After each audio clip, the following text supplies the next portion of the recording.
20 juillet 1973. Bruce Lee avait 32 ans.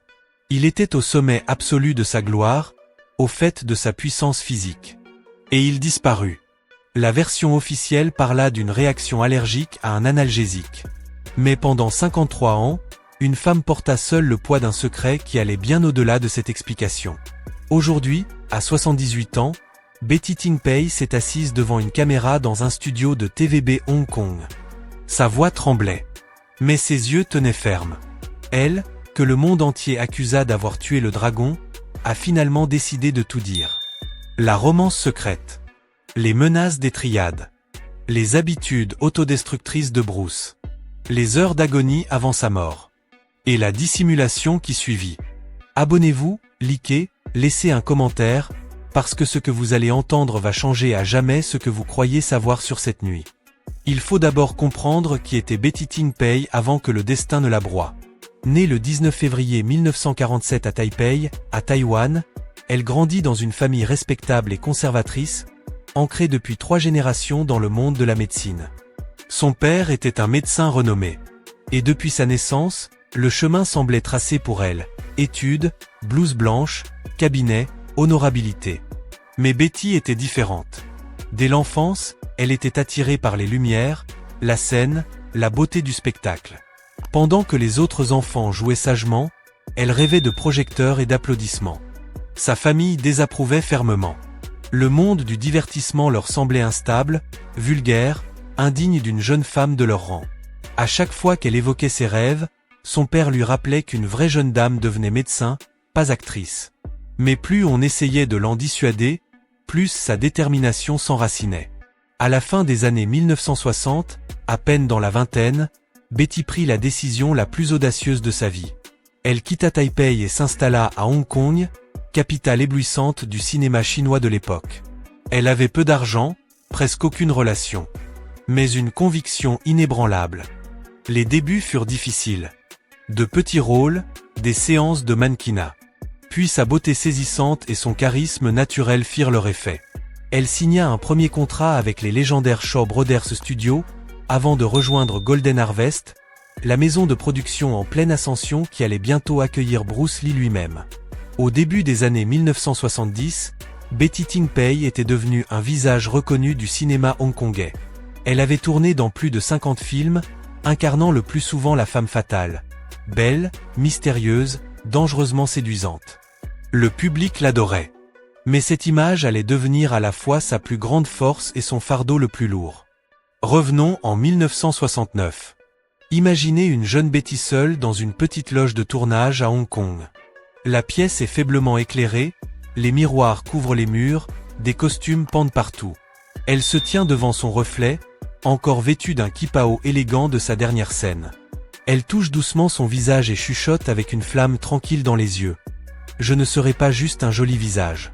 Un jour, je deviendrai une légende. Elle ne pouvait pas savoir à quel point ces mots allaient se réaliser, ni de quelle façon sombre et irréversible. Car le destin avait déjà écrit pour elle un rôle bien différent de celui qu'elle espérait. Cette jeune actrice ambitieuse venue de Taïwan allait se retrouver au cœur du plus grand mystère de l'histoire du divertissement mondial. Son nom serait à jamais lié à la mort soudaine du plus grand artiste martial que le monde ait jamais connu. Elle passerait de l'ascension vers la gloire au chuchotement des tabloïds. D'une fille qui chassait ses rêves à une femme qui portait des secrets trop lourds pour son âge. Et le rôle que le destin lui réserva fut le plus tragique de tous. Elle allait devenir la dernière amante de Bruce Lee, la femme qui fut à ses côtés lors de la dernière nuit de sa vie. Mais en 1969, devant ce miroir, Betty croyait encore que son avenir serait fait de lumière et d'applaudissements. Elle ne pouvait pas imaginer la tempête qui approchait silencieusement. Une tempête qui arriverait par une chaude soirée de juillet 1973. Son histoire continuait. De la famille médicale stricte de Taipei au plateau de tournage trépidant de Hong Kong, Betty avait déjà brisé le chemin que ses parents avaient choisi pour elle. Elle avait plongé dans un monde de gloire et de fantaisie. Mais elle ignorait que ce monde allait aussi la placer face à l'amour, au danger, et à l'un des mystères les plus durables du XXe siècle. Son plus grand rôle n'était pas encore joué. Et il ne se déroulerait pas sur un écran de cinéma, mais dans la réalité la plus nue. Le tournant de son histoire arriva discrètement au début des années 1970. À cette époque, l'industrie cinématographique de Hong Kong explosait d'une énergie nouvelle. Golden Harvest s'imposait comme l'une des maisons de production les plus puissantes d'Asie, et son plus grand astre n'était autre que Bruce Lee. Après le triomphe de Big Boss et de la fureur de vaincre, il était devenu un phénomène planétaire. Plus seulement un artiste martial. Une icône culturelle qui fracturait les barrières d'Hollywood et transformait la perception des hommes asiatiques sur les écrans du monde entier. Mais la vie personnelle de Bruce était infiniment plus complexe que son image publique ne le suggérait. Il était marié, père de 2 jeunes enfants, Brandon et Shannon, et vivait avec sa femme Linda en Californie. La pression sur lui était colossale. Il voyageait constamment, s'entraînait comme une machine, portait le poids d'être le petit dragon pour des millions de fans qui attendaient de lui une invincibilité permanente. C'est dans ce tourbillon, quelque part entre la fin 1970 et le début 1971, que Bruce Lee rencontra Betty Ting Pei pour la première fois. La rencontre se fit par l'intermédiaire de Raymond Chow, ami proche de Bruce et directeur tout-puissant de Golden Harvest. Un soir, lors d'un dîner informel au Hyatt Regency Hotel de Hong Kong, Raymond amena Betty. Elle était déjà l'une des actrices prometteuses du studio. Ce soir-là, Bruce s'assit face à elle. Leurs regards se croisèrent pour la première fois. Ce qui commença comme une simple poignée de main professionnelle se transforma rapidement en quelque chose qu'aucun des deux ne put ignorer. Bruce fut immédiatement captivé par la beauté de Betty, par sa grâce et sa confiance tranquille. Contrairement à tant d'autres intimidés par sa célébrité, Betty lui parlait naturellement, avec chaleur et intelligence. Dès cette nuit-là, Bruce commença à la chercher de plus en plus souvent. Au début, il utilisait le travail comme prétexte, évoquant un éventuel rôle dans son prochain film Le Jeu de la mort. Mais les prétextes devinrent bientôt inutiles. Dans son entretien sincère accordé en 2025 à TVB, Betty confirma enfin ce que le monde avait longtemps soupçonné. En regardant droit dans la caméra avec des yeux calmes mais chargés d'émotion, elle déclara « C'est Bruce qui m'a courtisé. Il m'a activement poursuivi. Nous étions de vrais amants. Notre relation était profonde, intime, et remplie d'émotions authentiques. Leur romance secrète s'épanouit rapidement. Ils se retrouvaient dans l'appartement de Betty à Kowloon Tong, un quartier résidentiel tranquille, loin des plateaux de tournage chaotiques et des regards indiscrets de la presse. L'appartement était modeste mais chaleureux. Des meubles en bois simple, un éclairage doux, de grandes fenêtres qui surplombaient les lumières scintillantes de Hong Kong dans la nuit. C'était devenu leur sanctuaire caché. Au fil des mois, en 1972, Bruce rendait visite à Betty de plus en plus fréquemment. Il arrivait parfois directement après de longues heures sur le plateau d'Ante Dragon. Il arrivait épuisé, épaules tendues, yeux alourdis par la fatigue. Mais dès qu'il entrait et refermait la porte derrière lui, quelque chose en lui se relâchait. Betty était devenue son havre de paix, la seule personne devant qui il n'avait pas à jouer un rôle. Avec elle, il pouvait ôter le masque du guerrier invincible que le monde l'obligeait à porter. Il n'avait plus à être le mari parfait, le père parfait, ou la légende imbattable. Il pouvait simplement être Bruce. Une nuit en particulier reste gravée dans la mémoire de Betty. Il était tard, bien après minuit. La ville dehors s'était apaisée.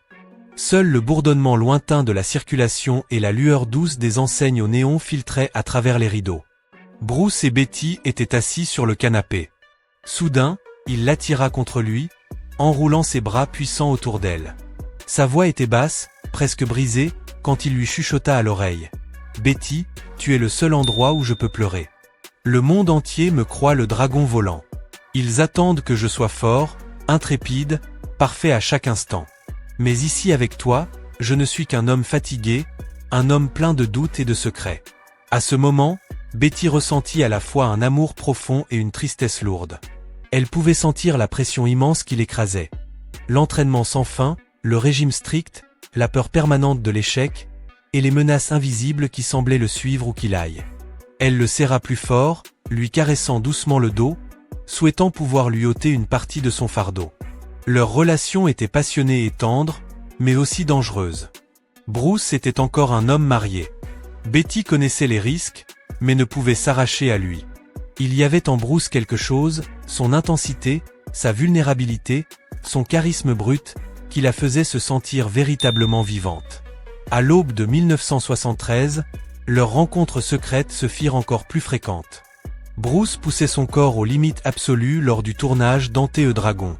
Il perdait du poids rapidement, souffrait de maux de tête violents, et dépendait de plus en plus des analgésiques. Pourtant, chaque fois qu'il se sentait submergé, il trouvait le chemin de l'appartement de Betty. Elle était devenue non seulement son amante, mais son ancre émotionnelle dans un monde qui exigeait qu'il ne montre jamais sa faiblesse. Pourtant, derrière ces moments volés de bonheur, des nuages sombres s'accumulaient déjà. Bruce avait commencé à recevoir des lettres de menaces mystérieuses. Les triades de Hong Kong resserraient leur emprise sur l'industrie cinématographique, et l'indépendance croissante de Bruce ainsi que son refus de se plier à leurs exigences avaient fait de lui une cible. Mais pour l'instant, dans la chaleur douce de l'appartement de Betty, le monde extérieur semblait loin.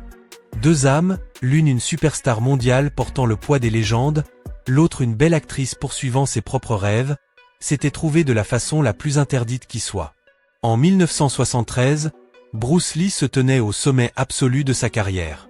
Ante the Dragon était en pleine production, le film qui allait faire de lui une icône planétaire. Simultanément, il planifiait déjà son prochain projet ambitieux, le jeu de la mort. Pour le monde, il était invincible. Le petit dragon qui pouvait tout vaincre. Mais derrière cette image légendaire se cachait un homme rongé de secrets, de peurs et de contradictions dangereuses. Une nuit du début 1973, dans l'appartement de Betty à Kowloon Tong, cette obscurité se manifesta avec une clarté brutale. Les lumières étaient tamisées. Dehors, la nuit humide de Hong Kong bourdonnait d'une circulation lointaine. Bruce était assis près de la fenêtre, fixant les lumières vacillantes de la ville. Dans ses mains, une enveloppe blanche ordinaire. Pas de timbre, pas d'adresse de retour. Il déplia lentement la lettre et la relut. Puis, sans un mot, il la tendit à Betty. Le message était court, froid et direct. Il exigeait le versement d'argent de protection pour les plateaux de tournage. Si Bruce refusait de coopérer avec les triades, les puissants groupes criminels organisés qui contrôlaient une grande partie de l'industrie cinématographique de Hong Kong, il y aurait des conséquences. La dernière ligne était glaciale, « Refusez-nous et nous vous ferons disparaître ». Les mains de Betty tremblèrent en lisant ces mots. Elle leva les yeux vers Bruce, la peur remplissant son regard. « Bruce, c'est sérieux. Tu dois signaler ça. Ces gens sont dangereux. » Bruce se renversa dans sa chaise, un sourire amer sur les lèvres. Ses yeux semblaient las et vides. « J'en ai déjà reçu plusieurs, » dit-il calmement. « Les triades veulent le contrôle. Elles veulent une part de chaque grand film. Mais je ne paierai pas. Je ne suis pas ici pour m'agenouiller. » Il fit une pause, puis ajouta avec un rire sombre. « Ils disent qu'ils vont me faire disparaître. Qu'ils essaient. » Cette nuit-là, Betty vit un aspect de Bruce qu'elle n'avait jamais pleinement compris. Un homme qui vivait chaque jour avec des menaces invisibles pesant au-dessus de sa tête. Les triades ne bluffaient pas. Beaucoup de stars et de producteurs payaient discrètement pour rester en sécurité. Mais Bruce, avec son indépendance farouche et sa célébrité internationale grandissante, les avait ouvertement bravés. Pourtant, les triades n'étaient pas le seul danger. Le propre corps de Bruce se retournait contre lui à cause de ses habitudes extrêmes et autodestructrices. Il s'entraînait comme un homme possédé, parfois 8 à 10 heures par jour. Pour maintenir sa célèbre silhouette élancée, il ne mangeait qu'un seul repas par jour. Il expérimentait constamment avec des compléments alimentaires, prenait des diurétiques pour perdre de l'eau, et s'appuyait massivement sur des analgésiques pour surmonter l'épuisement. L'analgésique qu'il utilisait le plus fréquemment était l'équagésique. Et en 1973, il en prenait presque chaque jour. Il dormait très peu et travaillait sans relâche. En mai 1973, son corps lança un avertissement terrifiant. Pendant le tournage d'Ante the Dragon, Bruce s'effondra soudainement. Il eut des convulsions et fut transporté d'urgence à l'hôpital avec un édème cérébral, un gonflement dangereux du cerveau. Les médecins l'avertirent de ralentir immédiatement. Mais Bruce les ignora. Il retourna travailler encore plus intensément, déterminé à prouver sa valeur à Hollywood. Un soir, peu avant le 20 juillet, Bruce arriva à l'appartement de Betty dans un état pire qu'à l'accoutumée. Son visage était blême, ses joues creuses. Il s'assit lourdement sur le canapé et se massa les tempes. Betty s'assit à ses côtés, inquiète. Soudainement, il tira une autre enveloppe blanche de sa veste et la jeta sur la table. « Encore une, dit-il, d'une voix basse et rauque. Ils deviennent plus audacieux. » Betty la ramassa d'une main tremblante. Le message cette fois était encore plus direct. « Payer ou disparaître, nous vous surveillons. » Des larmes se formèrent dans ses yeux. Elle regarda Bruce et lui chuchota. « Bruce, je t'en supplie, arrête tout ça. L'entraînement, les pilules, le manque de sommeil, et maintenant ces menaces. Tu te détruis toi-même. J'ai peur pour toi. » Bruce fixa la nuit sombre par la fenêtre pendant un long moment. Puis il se tourna vers elle, ses yeux mêlant défi et épuisement profond. Dans son interview TVB de 2025, Betty se souvint de ce moment avec une douleur palpable dans la voix. Il vivait constamment dans la peur. Pas seulement la peur de l'échec, mais la peur des gens invisibles qui le surveillaient. Il tendit les bras et l'attira contre lui. Son corps était chaud, presque fiévreux. Tandis qu'il la serrait fort contre lui, Betty sentit son cœur battre trop vite. Elle enfouit son visage dans sa poitrine, retenant ses larmes, sachant qu'elle regardait l'homme qu'elle aimait se détruire lentement. Une habitude extrême, une menace et une nuit sans sommeil à la fois.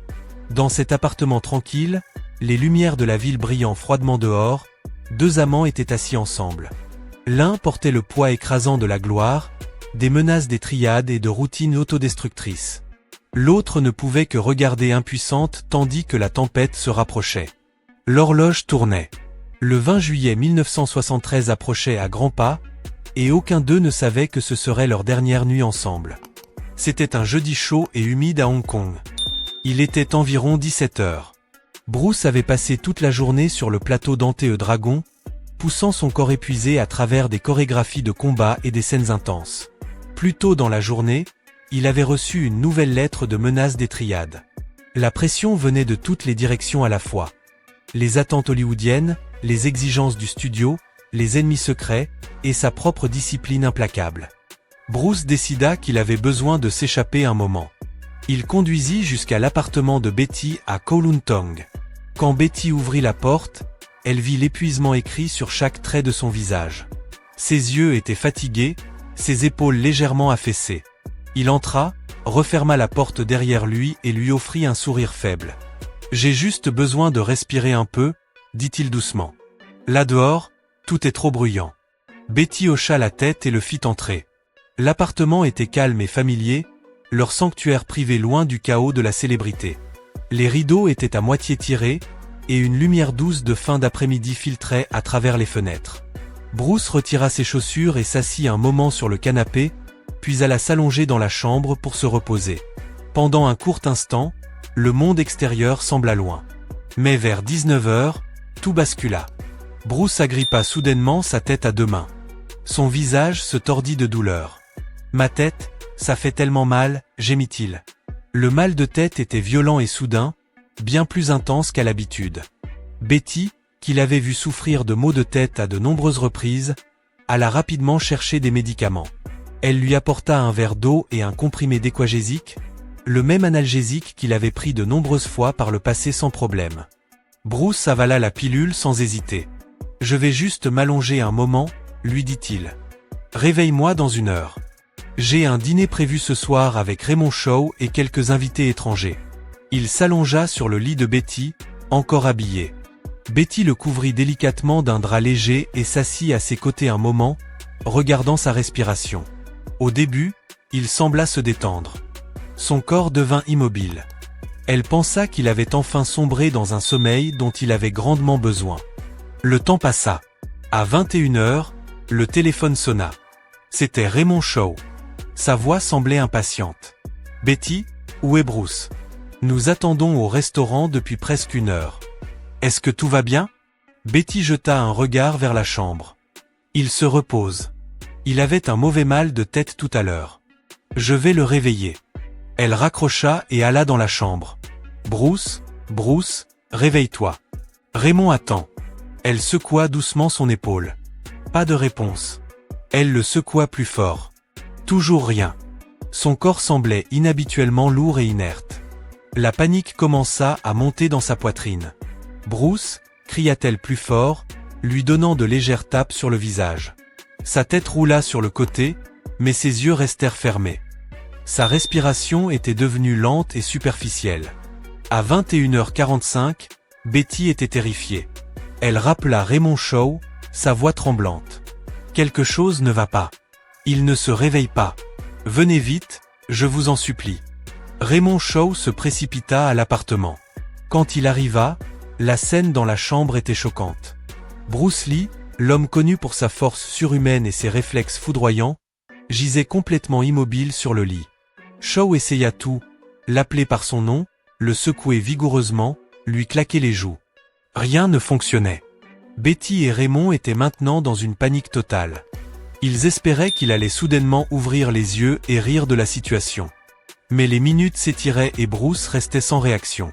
À 22h, ils prirent finalement la décision d'appeler le médecin personnel de Betty. Le médecin arriva dans les 20 minutes. Il examina Bruce attentivement, vérifia son pouls, écouta sa respiration et braqua une lumière dans ses yeux. Son visage devint grave. « Je ne détecte pas correctement de battement cardiaque, et sa respiration est extrêmement faible, dit-il. Nous devons l'emmener à l'hôpital immédiatement. » Une ambulance fut finalement appelée. Au moment où les secouristes arrivèrent et sortirent Bruce sur un brancard, plus de 5 à 6 heures s'étaient déjà écoulées depuis qu'il s'était plaint du mal de tête et avait pris le comprimé d'équagésique. Bruce Lee fut transporté d'urgence à l'hôpital Queen Elizabeth au milieu de la nuit. Les médecins travaillèrent désespérément sur lui, mais il était trop tard. Aux alentours de 22h30, la légende des arts martiaux fut officiellement déclarée morte. La cause du décès fut inscrite comme édème cérébral, gonflement sévère du cerveau, officiellement qualifié de mort accidentelle. Dans son interview TVB chargée d'émotions en 2025, Betty Ting Pei fondit en larmes en se rappelant ses derniers instants. Il m'a regardé plus tôt ce soir-là comme s'il voulait me dire quelque chose d'important. Quelque chose de lourd pesait sur son âme. Ses yeux étaient remplis de peur et de mots non prononcés. Mais chaque fois qu'il ouvrait la bouche, il s'arrêtait, secouait la tête et restait silencieux. Je le regrette tellement. J'aurais dû le pousser à parler. J'aurais dû le forcer à me dire ce qui le tourmentait. Peut-être que si je l'avais fait, les choses auraient été différentes.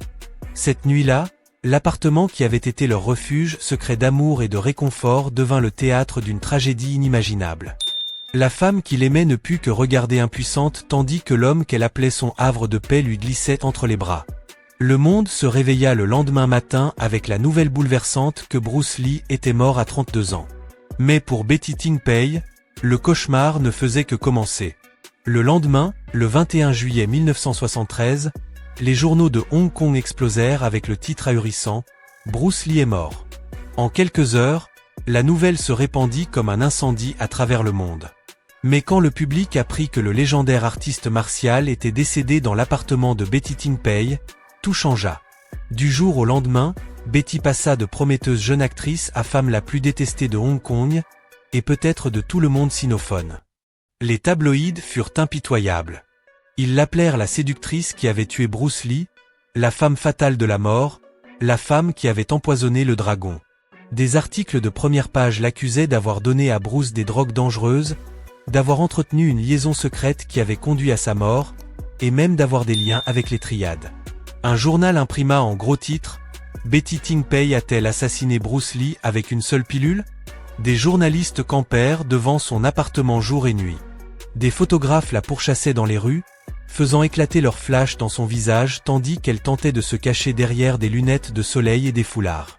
Des inconnus lui criaient des insultes en public.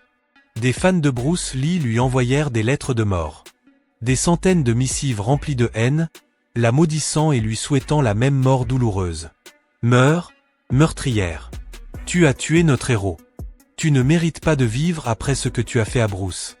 Betty devint prisonnière dans son propre appartement. Elle cessa de sortir. Cessa de travailler. Les producteurs de films qui la suppliaient autrefois de jouer dans leurs films refusaient désormais même de prononcer son nom.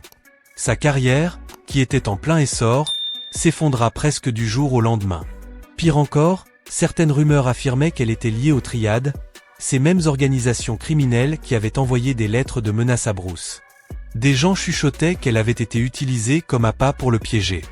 La pression était si écrasante que Betty commença à craindre pour sa propre vie. Elle reçut tellement de menaces de mort qu'elle dut finalement déménager secrètement. Dans ces mois sombres qui suivirent la mort de Bruce, Betty perdit tout. Sa réputation, sa carrière, sa tranquillité d'esprit, et presque sa raison.